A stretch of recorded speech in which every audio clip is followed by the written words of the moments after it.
a close attack, there must be a human mage sneaking into the city. I must find those human magicians for me, and I will cut off their heads with my own hands. Dan Ergu waved the battle axe in his hand, he roared to the sky, his saliva splashed, and all his fangs were exposed in the air. Boom boom boom boom boom. A series of artillery bombardments continued to sound in the city. At this moment, an extremely loud, sky-shattering sound sounded.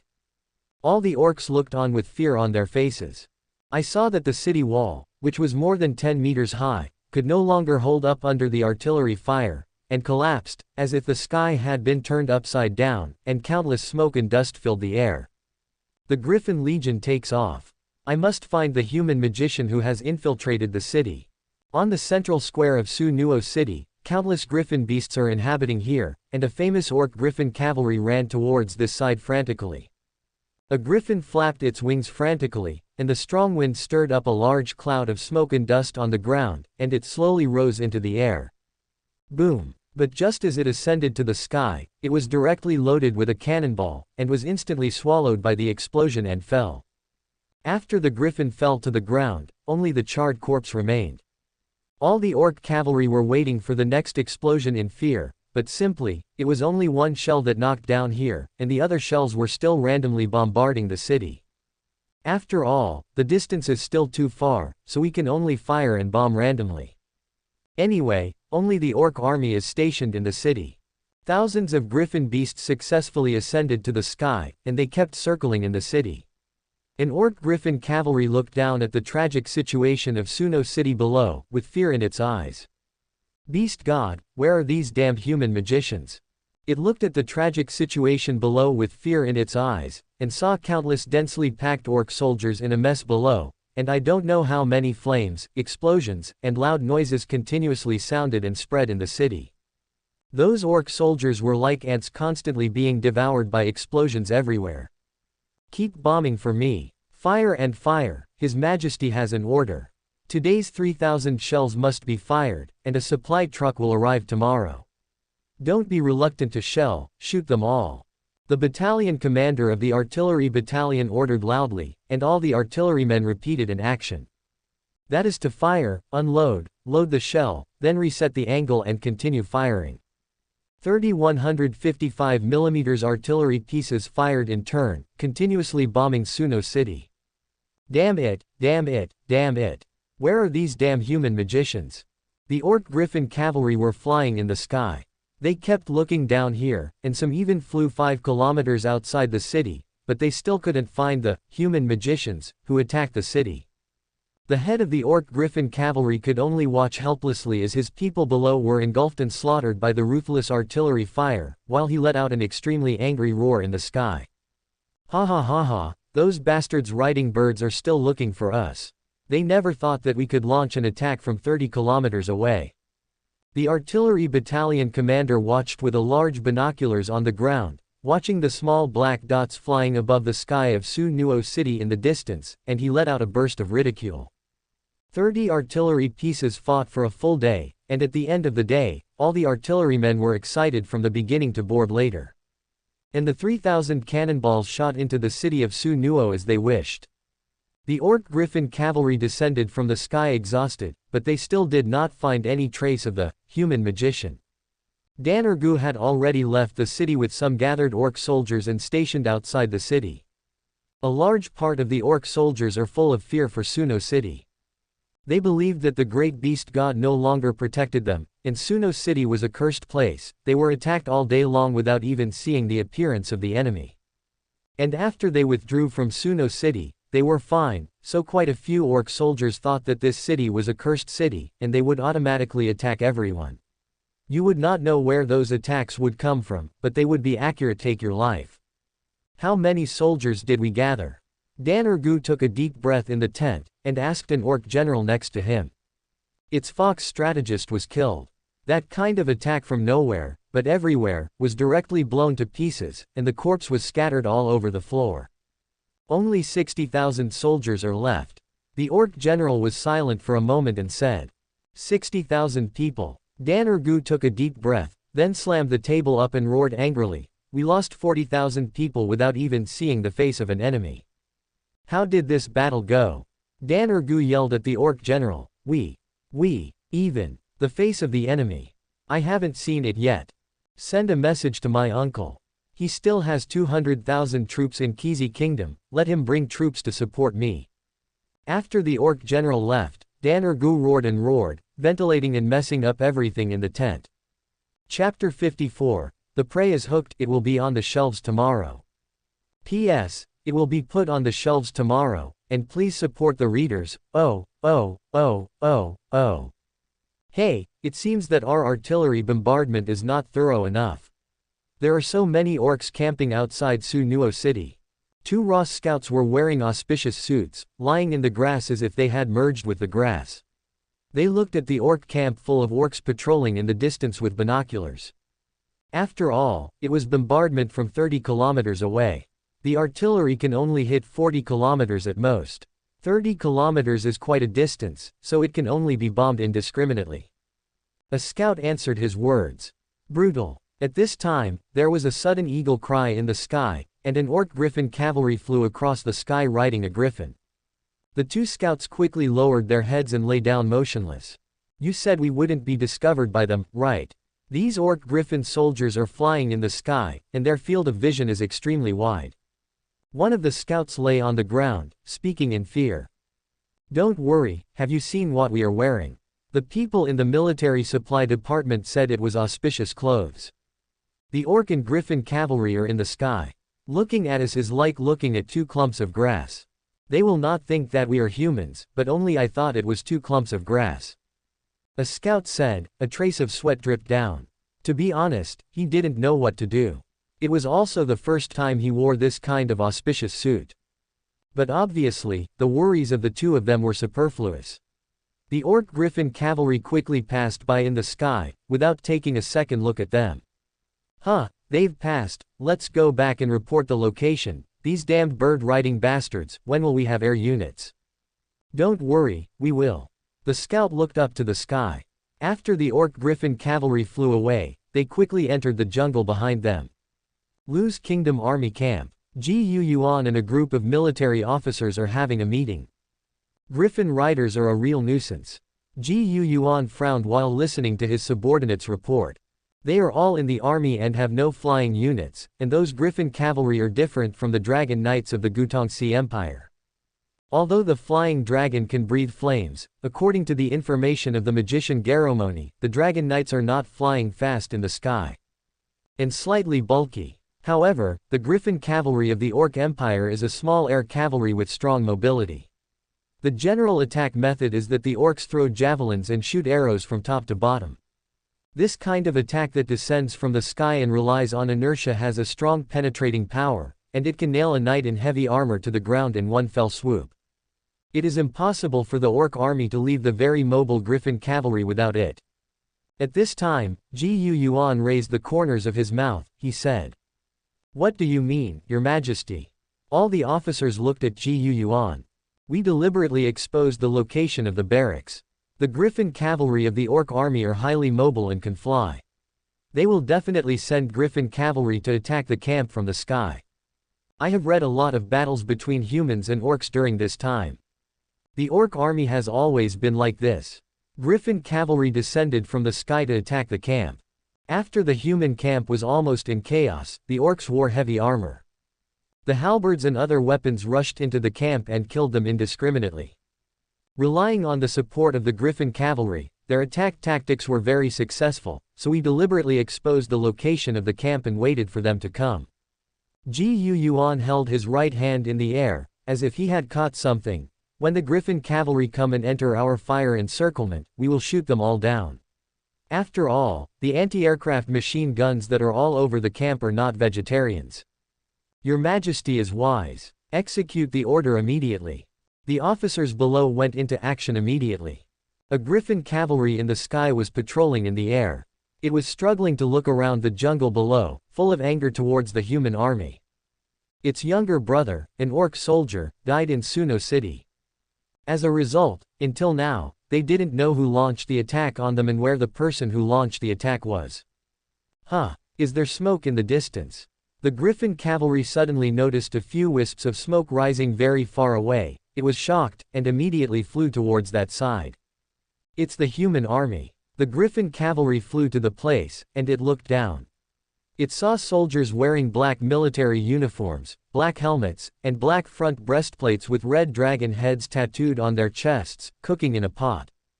"Ha ha ha ha, the damn human army finally found you." The griffin cavalry was overjoyed. It opened its mouth full of fangs, and a trace of saliva dripped down like this. "Squad leader, didn't His Majesty forbid us to make a fire and cook, and we can only eat military rations?"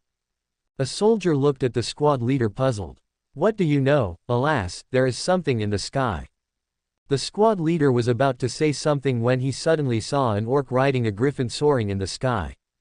"Don't shoot. Don't shoot. Don't scare it away. Hurry up, get those bows and arrows out." A second lieutenant officer came over, and he greeted loudly. Several lost soldiers put down the 98K they had just raised in their hands, and they looked at each other not knowing why. "But you can only obey orders." Several soldiers who came all the way from the old-style army took out improvised bows and arrows, and shot them limply into the sky. Seeing the soldiers below shooting arrows, the griffin cavalry was startled, and immediately raised the height to about 150 meters. But soon it discovered that those arrows were soft and very weak, and they fell off without being able to shoot high. "Ha ha ha ha, there are quite a few of these ridiculous humans, I have to go back and report quickly." The griffin cavalry immediately laughed wildly, his tone full of ridicule, and the griffin beast under it also cooperated very well, pulled down a pile of feces in the air, and then walked away. "When it goes back, it will report to the head of the legion to hunt and kill these weak humans." An officer opened a corner of the tent. Yuan looked at the griffin rider going away in the sky, the corners of his mouth slightly curled up. The prey is hooked. Chapter 55 Dragon Knight Aren. It will be available tomorrow. P.S. It will be on the shelves tomorrow. I also ask all the readers to support me a lot. P.S. This picture is the Type 58 14.5mm high-level dual-purpose machine gun used in my country's self-defense counterattack against Vietnam. It is a copy of the ZPU-2 dual-mounted 14.5mm high-level dual-purpose machine gun. P.S. The larger the caliber of the anti-aircraft machine gun, the farther the range. In the Vietnam War, our army used this 14.5mm anti-aircraft machine gun, but it completely crushed the Vietnamese army that used the 12mm anti-aircraft machine gun, and broke them for a while. You found the camp of those damned human armies. Dan Ergu slapped the table suddenly, his eyes were full of joy. League Commander, I found those human army camps, but they shot arrows at me. I can only take a quick look. I estimate that there are tens of thousands of them. Subscribe to Chinese novel audio wave. The orc with the ferocious bird head replied respectfully.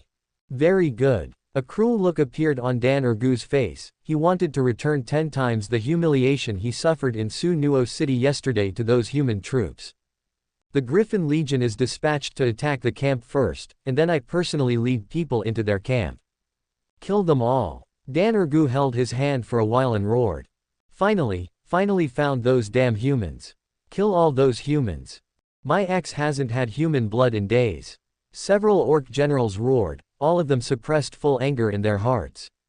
And their venting target is the army of the Kingdom of Ross. Brutal. In the orc camp, densely packed griffins flew up to the sky, and the strong wind stirred up countless dust on the ground.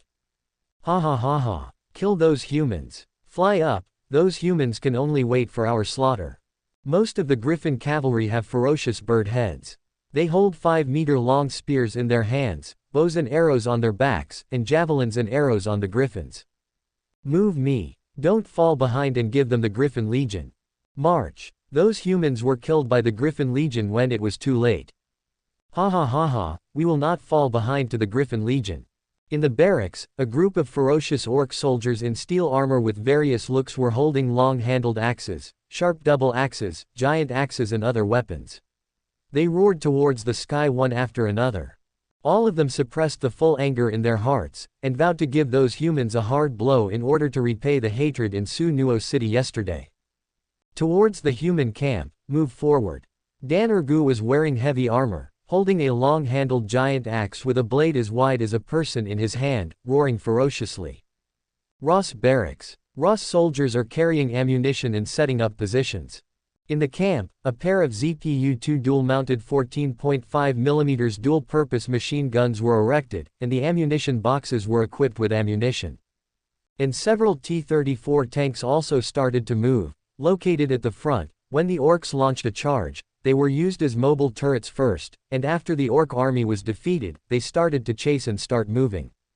After all, there are no oil fields in China, and the fuel is purchased and then processed. Tank fuel can only be used sparingly. When these T-34s came over, they were pulled by trucks. After all, in the absence of oil fields in the country, heavy fuel guzzlers such as tanks can only use sparingly. A large number of MG-42 general-purpose machine guns, ZPU-2 dual-mounted 14.5mm dual-purpose machine guns, and 120mm P3 mortars were installed in the camp, waiting for the arrival of the enemy. Ha ha ha, those human camps are ahead. Let's rush down and kill them all. In the air, a griffin cavalry roared excitedly, and they picked up the 5-meter steel spears hanging on the griffin. True, they were not going to throw javelins in the air, nor were they going to shoot arrows. What they enjoy the most is riding a griffin beast and descending from the sky suddenly.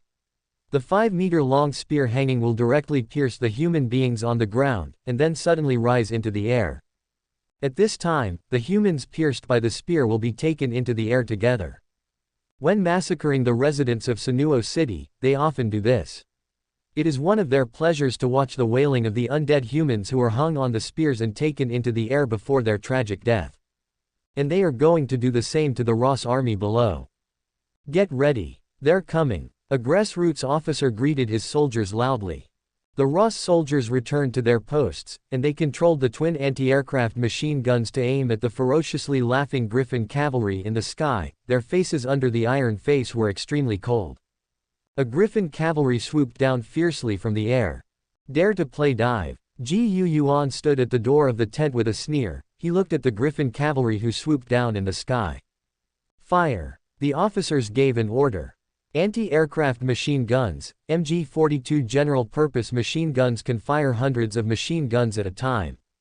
The MG-42 general-purpose machine gun is not only a flat-fire machine gun, but also can be used as an anti-aircraft machine gun. Speaking of this, I have to admire the power of the Germans. The firepower that erupted in an instant was extremely terrifying.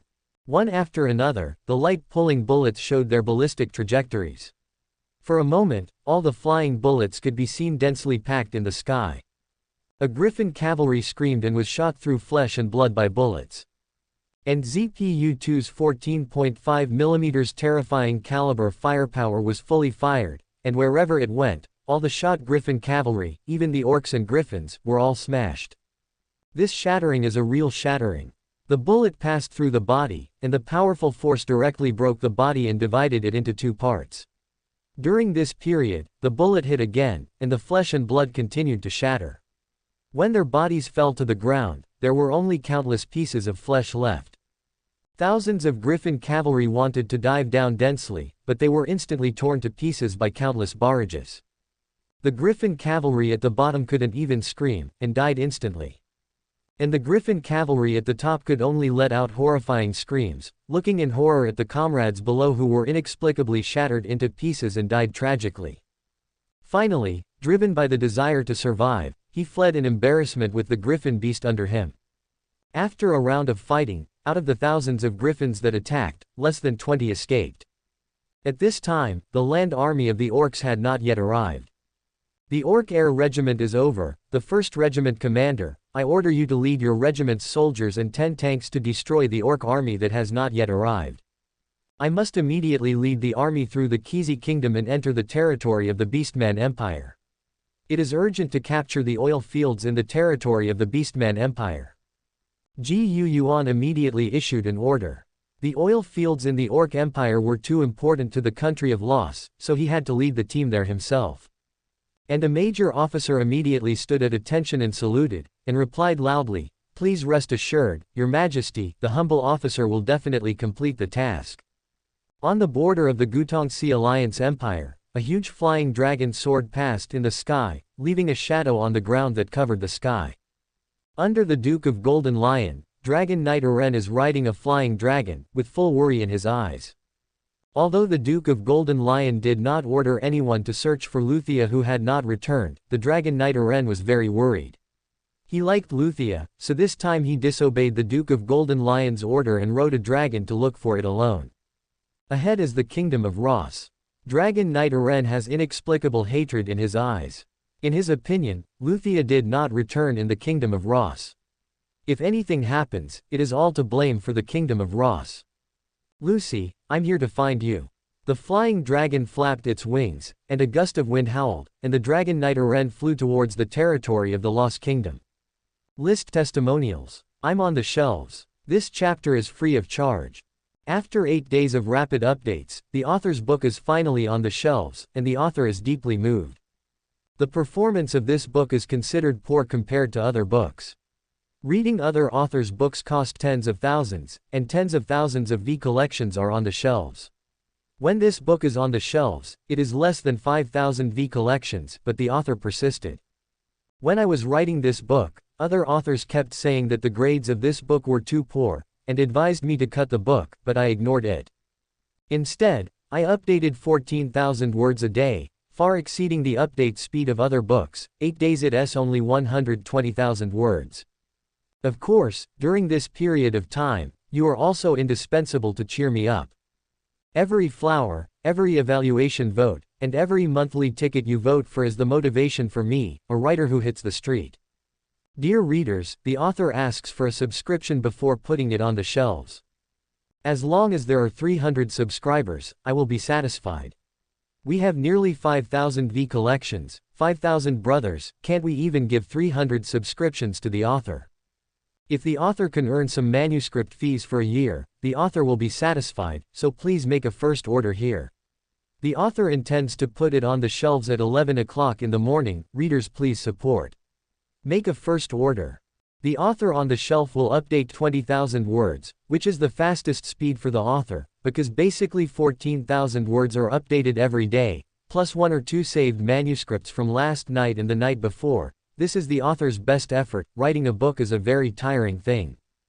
But the author guarantees that after it is put on the shelves, it will still be updated with 14,000 words every day. Unless there are special circumstances that delay it, it will not change. The author knows that the writing of this book is not satisfactory, and it is not very good, but the author will try his best to write it well and try his best to write it well.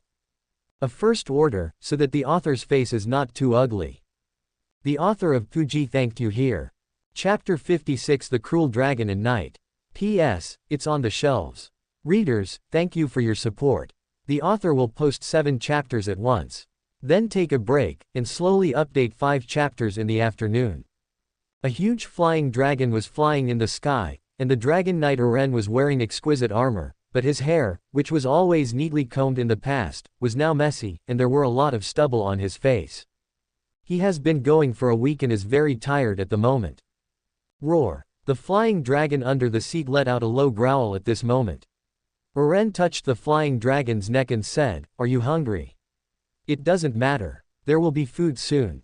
Eren came out very impulsively at the moment. The dry food he brought was only enough for humans to eat, and the giant dragon's appetite was very large, and the dry food he ate for a month was probably enough for Miaolong to eat in one bite.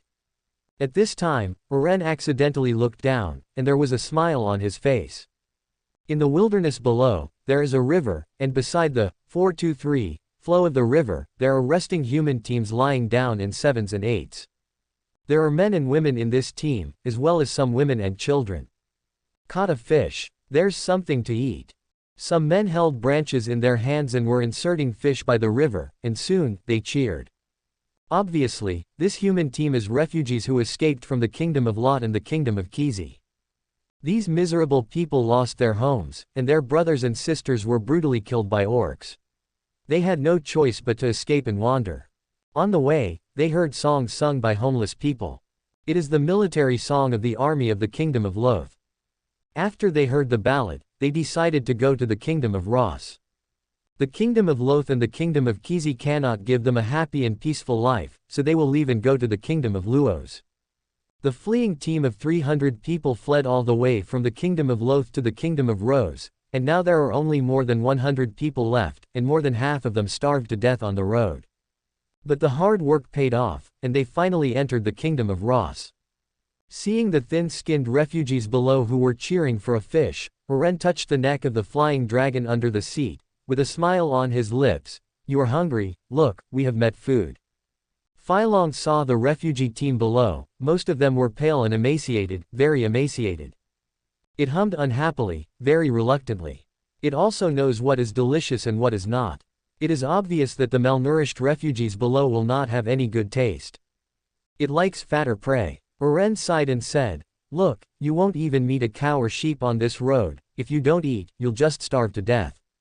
The flying dragon understood Eren's words. It has also been hungry for a long time. With a wave of its wings, the flying dragon swooped down. The huge figure drives the strong wind and blocks the sun. A gust of wind blew the faces of the refugees below, and the wind blew painfully, and they found themselves shrouded in a large group of shadows. Strange, is it cloudy? A haggard young man sitting on the ground and fiddling with a fire looked up at the sky. Seeing this, he was scared to death. "I saw a ferocious giant dragon swooping down on him. There are dragons." He let out a terrible scream. Fart. The giant dragon swooped down and grabbed the upper body of the young man in its bloody mouth. When its fangs opened and closed, the only remaining lower body of the young man fell to the ground. "Ah, how could there be a dragon here? My God, help us!" The refugees screamed and fled in all directions, desperately trying to escape from here. But how could they outrun the giant dragon flying in the sky? "Are you full?" "No, it doesn't matter, there are still many below. You think it's unpalatable. But there's nothing you can do. You can only eat these things now." "What? Are you worried that you'll get sick if you eat them? It's not like you haven't eaten human beings before, so how could you get sick?" Eren lay on the dragon, talking to the dragon.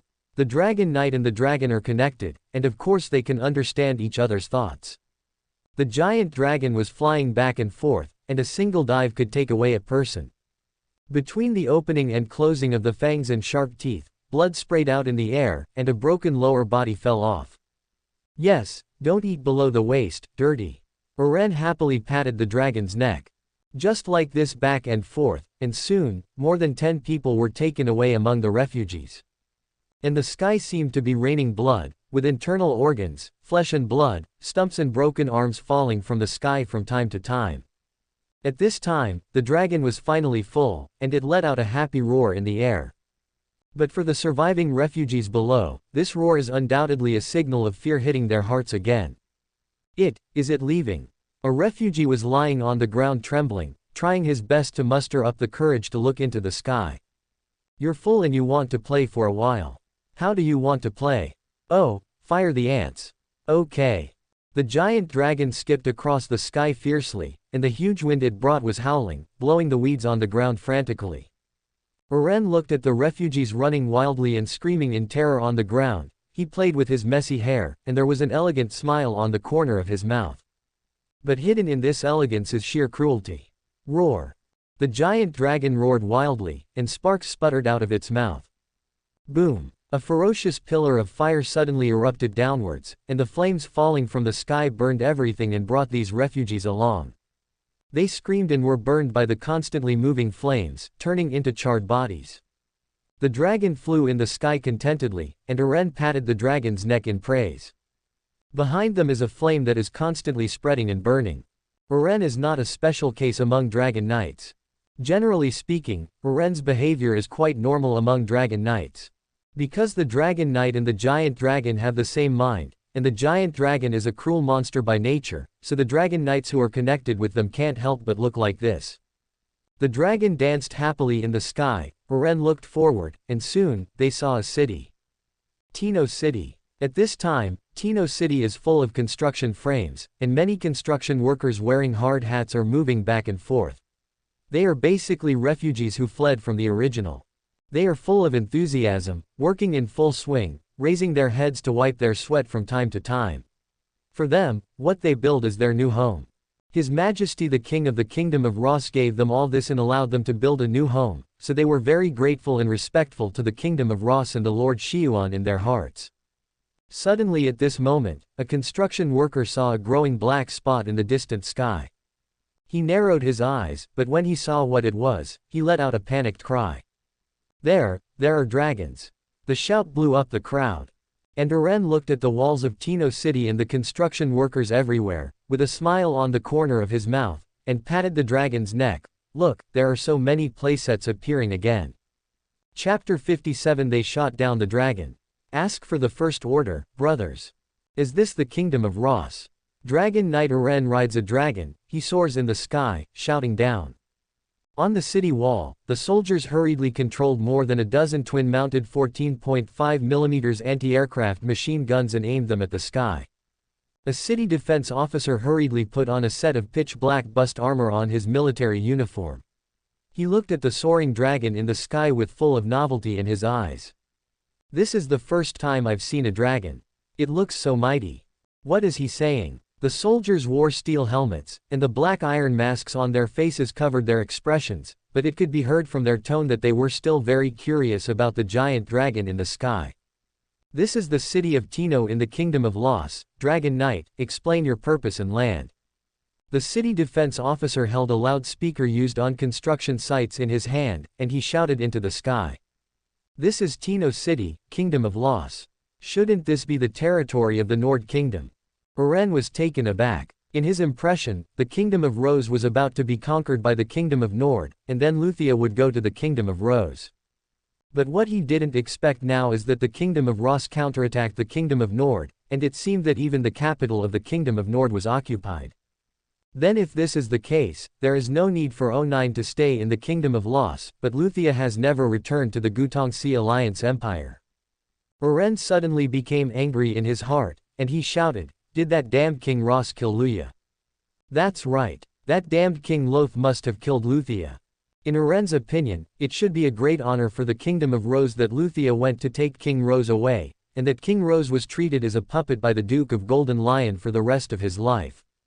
The Kingdom of Ross should be grateful to Dade, but how dare they, how dare they? This made Yuan feel betrayed in his heart. Dragon Knight, I don't know who Luthia is, but this is the territory of the Kingdom of Loss.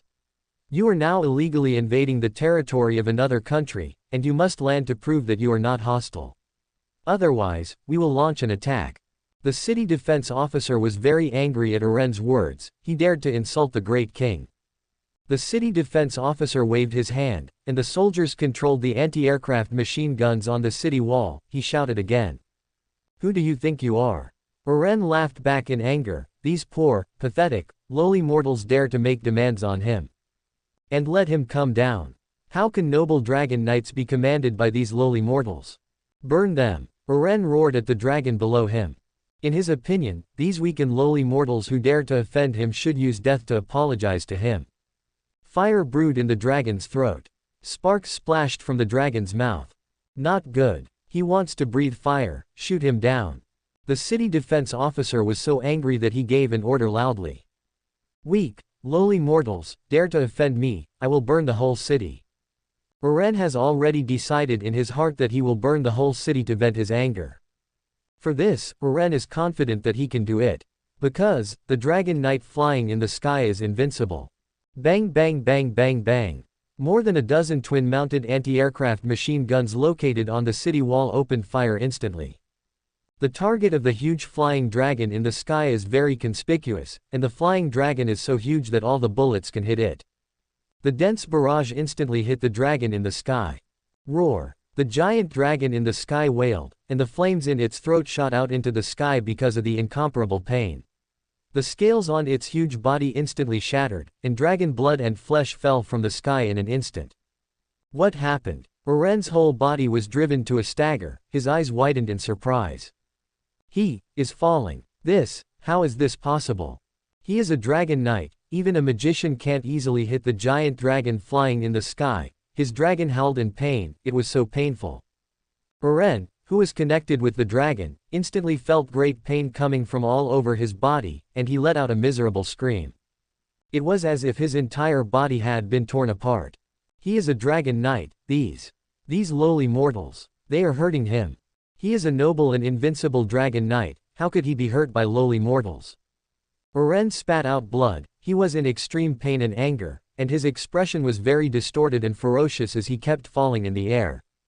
These mortals are lower than frog p*s. The dragon uttered a final painful cry and fell from the sky.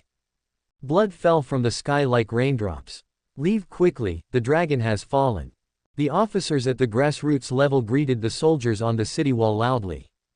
And those soldiers hurriedly withdrew from that section of the city wall in a panic. Boom! With a loud noise, the huge and proud dragon fell on the city wall. The vast dragon wings twisted as if they were broken, and they hung on the city wall as if they had covered the city wall with a quilt. A huge dragon's head hangs down from the city wall, facing the city gate. Numerous dense blood holes on the neck showed the severe injuries it had received. And blood dripped from the city gate, terrifying the residents and workers who were entering and leaving the city gate. The dragon has fallen. The dragon has fallen. People are shouting and cheering. Cheers to this feat that seemed impossible before. My God, this is a giant dragon, it was shot down by the kingdom's army so easily. A former Nord veteran who was moving bricks was full of shock in his eyes. He looked at the dead dragon on the city wall as if in a dream. Others don't know, but he knows the horror of the dragon. He is a 10-year veteran of the Nord Kingdom. 10 years ago, when he was a recruit, there was a conflict between the Nord Kingdom and a member state of the ancient Tong's Alliance Empire. At that time, the invincible king of Nord, Rag III, was the father of Rag IV who died in 543 under the city of Ross. He majestically summoned an army of 100,000 to attack the member states of the ancient Tong's kingdom. But when they saw their enemy, everyone felt ridiculous, and in this ridiculous, there was fear. The member states of the Gutongsi Alliance Empire only sent one. No, it should be an army composed of one person. Subscribe to Chinese novel Audio Wave. That person was a dragon knight. When the giant dragon covering the sky and the sun shrouded the sky over the 100,000 Nord army, all the Nord soldiers collapsed. Arrows, crossbow arrows, no matter what kind of attack, they can't hurt the dragon knight. Under the attack of a dragon knight, the 100,000 Nord army collapsed irreversibly. They fled in panic, and the construction worker was lucky enough to escape, but the scene of the flames from the giant dragon killing his comrades 10 years ago has become his nightmare in the past 10 years. But now, the army of the Kingdom of Ross shot down and killed a giant dragon so easily. Only then did he discover that the enemy that had terrified him for the past 10 years, the mighty dragon. It turns out that it also bleeds, and the blood of the dragon is also red. Long live the kingdom of Loth. For the first time, this Nord veteran shouted this sentence from the bottom of his throat. Long live the kingdom of Los. Long live His Majesty the King.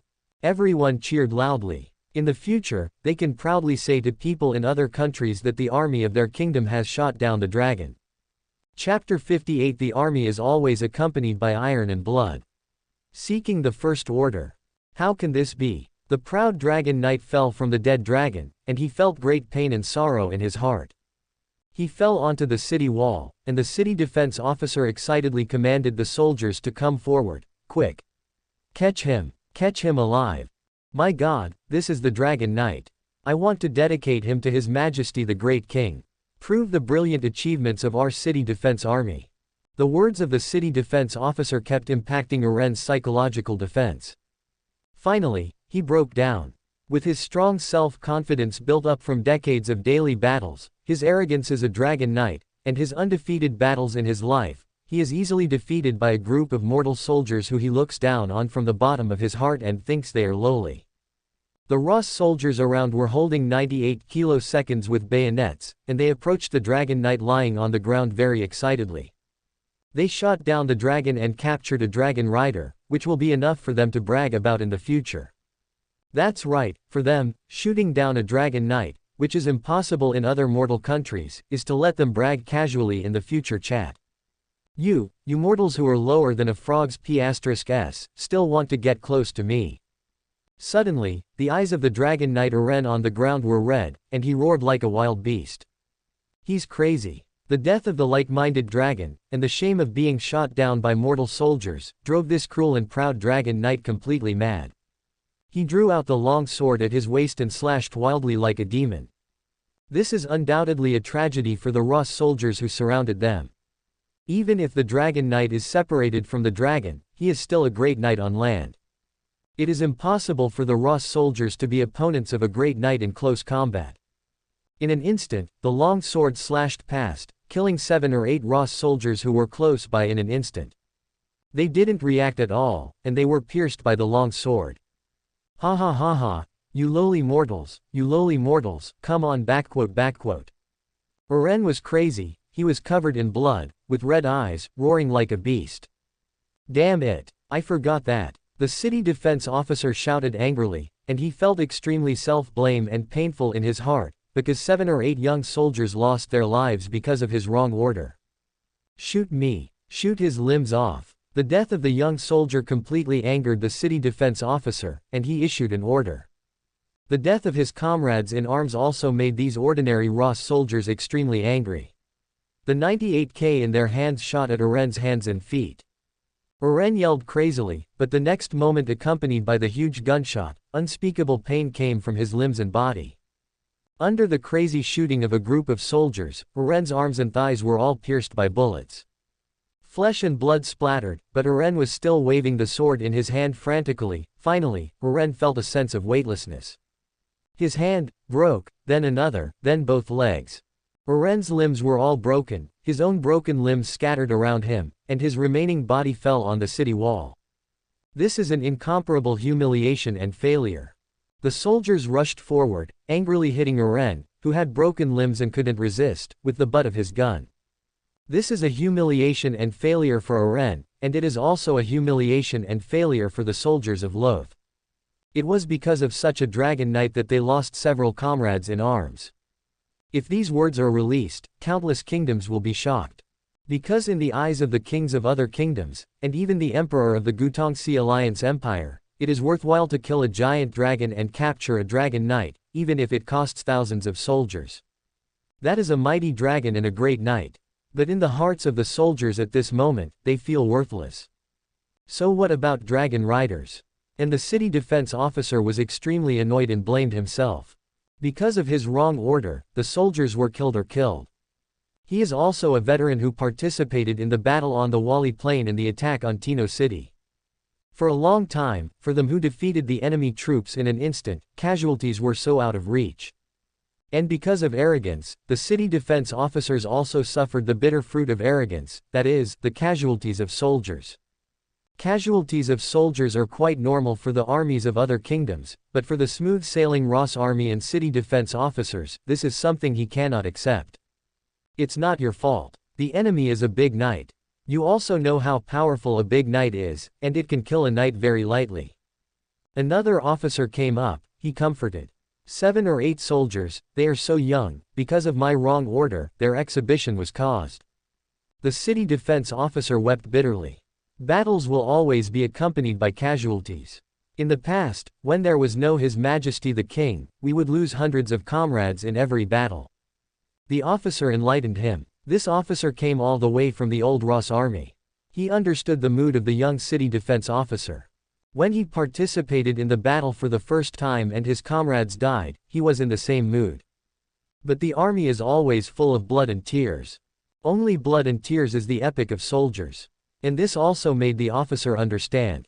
He looked at the dead dragon on the top of the city, and thought to himself, I am afraid that the enemies that the kingdom of Ross will face in the future will not be the same in a mortal country like the kingdom of Nord.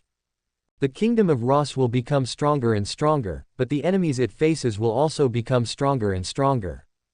Hundreds of member states of the ancient Tongxi Alliance Empire, the ancient Tongxi Empire itself, the Central Magic Empire in the Central Region, the real, established Magician Army, the Eastern Region, the Northern Region, and those that may even exist and have been expelled to another world play ancient demons. These are potential enemies that the kingdom of Ross may have to face. They will not be as weak as a mortal country or a mortal army. The Wangjiao Magic Array, thousands in number, real Magician Army, Dragon Knight, these are waiting for Yuan and his Luo's kingdom to challenge. P.S. To be honest, the author of this chapter is also hesitant to write it. Let us write it. I am afraid that some readers will not be able to bear the casualties of the protagonist's army. After all, too many readers are now glass-hearted. But then I thought, right, the army is not a child's playhouse, the real army is always accompanied by iron blood and tears, the real magic in this book only reveals the tip of the iceberg, and technology will also have a real collision with magic, the combination of technology and magic, what changes will happen, these authors will write one by one. P.S. But the author will grasp this degree well, so that readers will have a good time reading it, please rest assured, readers. P.S. Some readers suggested to write more about construction. The author is also thinking about this point. After all, construction changes are also one of the cool points of this kind of article. The author will write. Now the protagonist's country is still small, and there are many more can write. Chapter 59th Orc Tribe. First Order. Tino City shot down a giant dragon, but Yuan still didn't know anything about these things. Because at this moment, he is leading the army all the way, successfully crossing the territory of the Kingdom of Lot and the Kingdom of Kizi, and arriving at the territory of the Beastman Empire. This is unthinkable for the Orc Empire. Because there is a mortal army that none of them look down on and thinks it doesn't matter, brazenly entered the territory of the Orc Empire. Is this the grassland of the Orc Empire? Different from ordinary grasslands, the grasslands in the Orc Empire are barren, and the grasslands are working. The ground is also cracked, and it seems that it hasn't rained for a long time. After passing through a piece of grassland, the army came to a relatively barren place where the yellow sand was blowing. Seeing the climate here, Yuan thought of the Middle East on Earth in his previous life. The orcs lived in a barren land, so they would regularly gather troops to attack the human kingdom, just like the nomads around the ancient Chinese dynasty. This used to be my hometown. Lena looked at the scenery outside the car, and her bright silver eyes showed a trace of sadness. She is a half-orc. Not only will humans capture them and sell them as slaves, but even the Orc Empire discriminates against them. But they are clearly the product of 320 after the Orc army attacked the human kingdom and committed atrocities against the captive human girls. But the orcs not only treat them badly, but also plunder, slaughter, and even sell them to humans as slaves in exchange for money. Lena came from a half-orc tribe, and she was captured by human slave catchers. Finally, he and his companions came to Yuan. And Yuan is the only person in this world who treats them well. Here in Yuan, Lena felt the warmth that she had never felt in her life for more than 10 years. A half-orc tribe is not far away. The gentle half-orcs are different from the brutal orcs. They like peace and live in this area without contention. This is a place where you can live well. And Ji Yuan also took a fancy to this area. Stop the car, we'll rest here. Ji Yuan beckoned and gave an order to an officer next to him. Yes, Your Majesty. Stop the car, we're here to rest. The army of the Kingdom of Ross stopped here. The soldiers wore military uniforms and half-length breastplates, steel helmets and black iron masks, and got out of the car with 98K on their backs. The densely packed black military boots stepped on the soil, Ojba, and they began to build a camp on the spot. Owner. Lena was wearing an exquisite women's military uniform, and her furry ears stood up excitedly. What's wrong? Ji Yuan looked at Lena. Here, it seems to be my home. Lena excitedly pointed to the river not far away. Master, look, that river, I used to catch fish here when I was young. Yeah, what Ji Yuan thought was another matter, that is to say, there is a half-orc tribe living here. On a hill not far away, two half-orc teenagers secretly watched the army of the Kingdom of Ross. There was pale terror on their faces. Humans are coming. Everyone run away. There is a human army coming. The half-orc boy returned to the tribe as if fleeing, and they shouted loudly as soon as they entered the tribe. What? A human army is coming. God, we just want to live in peace, why is there always suffering befalling us? A half-orc girl sat on the ground with a look of despair on her face. The orcs plundered and slaughtered us, and humans also plundered and captured us. Are we wrong existences from birth? The half-orcs had fear on their faces, and their hearts were full of despair. Damn it, we fought those humans. Anyway, knights and cavalry who can't escape human beings even if they run away, if they die, they should die with dignity. Everyone, how many of us have been plundered by humans over the years? Even my own sister Lena was captured by humans 2 years ago, she is still so young. Are you still willing to live in such a life of worrying about the humiliation of humans and orcs all day long? A young orc jumped out. He let out an angry cry. Whether it's a human or a half-orc, fear to the extreme, followed by anger. Yes, Watt is right. Anyway, even if we escape, we cannot outrun human knights and cavalry. We might as well die heroically. Fight with those humans. Let them know that even if we are half-orcs, we are not easy to provoke when we get angry. Fight it. Even if it is death, let those humans know that we half-orcs are not in existence to be bullied. Among the half-orc tribes, they gathered together, holding all kinds of crude weapons in their hands, and even used agricultural tools as weapons. They shouted angrily, and soon, all the orc tribes gathered. There are more than 2,000 people. They are men, women, young and old, women and children. The only thing that remains the same is the anger that has turned from fear and despair on their faces. Under the leadership of the young half-orc Watt, they rushed towards the station of the army of the Kingdom of Ross aggressively. Instead of sitting still and waiting to die, it is better to take the initiative to attack. Although they are weak, they must defend their homeland to the death. Compared to the barrenness of other orc lands, this place is really good. In the barracks, Ji Yuan took a deep breath, looked at the surrounding environment and said in admiration. That's right, Master, the environment in my hometown is much better than those hideous orcs. Speaking of this, Lena's smiling face became sad. What's the matter, do you miss your family? Ji Yuan looked at Lena, he patted Lena's head and said. Well, kicked. Lena nodded slightly. It doesn't matter, if you want to look for it, I allow you to look for it. Ji Yuan looked at Lena, he smiled. Really?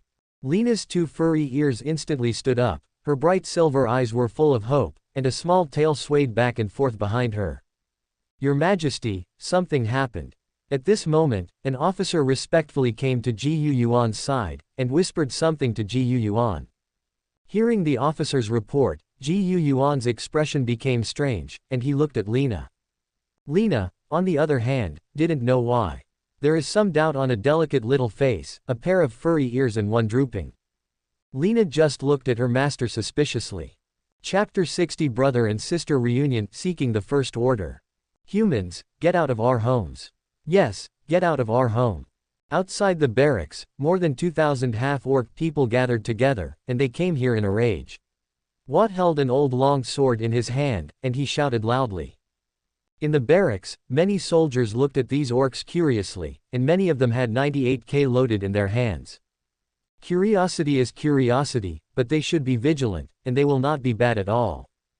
These half-orc people were impulsive, and followed Wat to the outside of the barracks.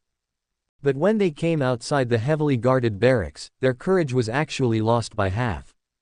Half-orcs are inherently gentle by nature, so it is absolutely impossible for them to do these things at this moment.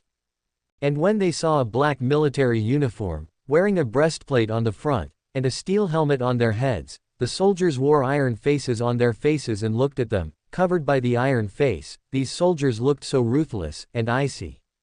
Many of the orcs flinched. The bayonet on the 98K is shining brightly, emitting a cold light in the sun. The human army on the opposite side looks so elite. They are just a group of old, weak, sick and disabled. Can they defeat the opponent? Many half-orcs retreated in their hearts. Who are you? At this time, a very handsome human officer came in front of them, and there were many other officers and field soldiers guarding them. Looks like a downright big shot.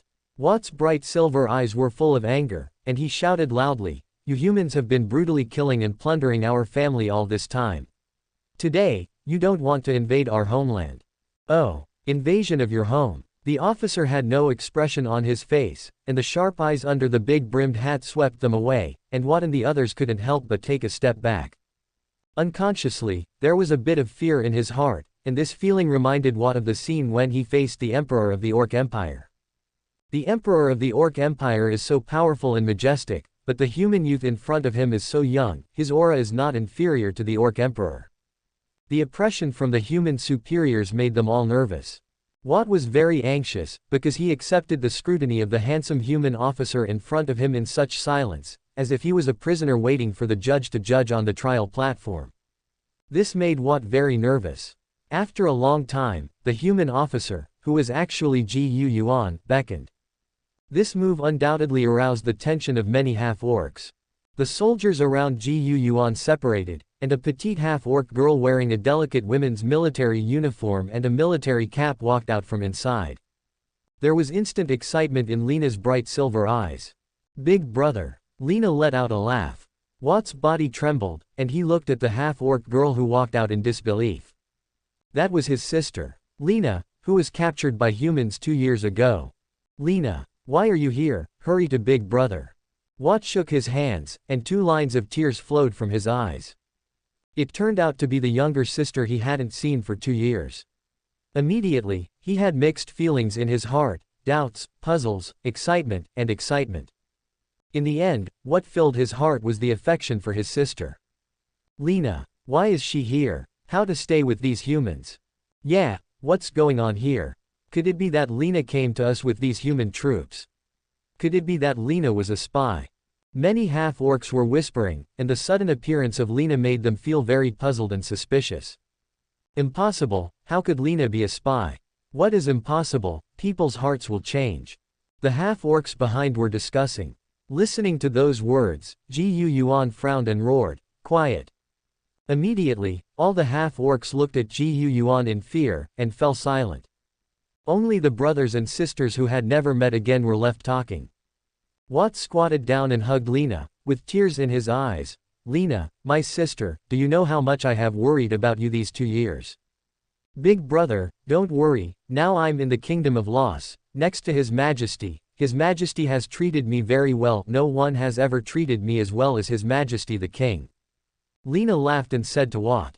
Hearing this sentence, Wat's heart skipped a beat, and suddenly his nose twitched, as if he smelled something, and he looked at Lena in surprise. "Lena, you broke." "Ah." Lena blushed instantly when she heard these words, blushing secretly glanced at Genichi behind her, and then nodded. A half-orc girl who is still a virgin and a half-orc girl who is no longer a virgin will emit different special smells.